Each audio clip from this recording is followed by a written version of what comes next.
ഈ മണ്ടനെ ഒന്ന് പറ്റിക്കാം. ടിങ്കു എന്ത് ചേച്ചി? പുഷ്കു. അയ്യോ എന്റെ വെടിവെച്ച് കൊന്നേ. ഇനി അവനെ പറ്റിക്കാം. കുട്ടാപ്പി. എന്താ പുഷ്കു. എന്താണ്? ഞാൻ നിന്നെ വെടിവെച്ചതാണ്. അയ്യോടാ പറയണ്ടേ.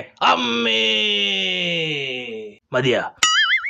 നമ്മുടെ കോളേജ് വിട്ട് ഇന്ന് കളക്ഷൻ കോളേജ് വിട്ടാ? എവിടെ? എന്തുകൊണ്ടത്? എടാ നീ മറ്റവനാണല്ലേ, വൃത്തികെട്ടവൻ. ഏത് മറ്റവൻ? ഇപ്പൊ മനസ്സിലാക്കിയടാ.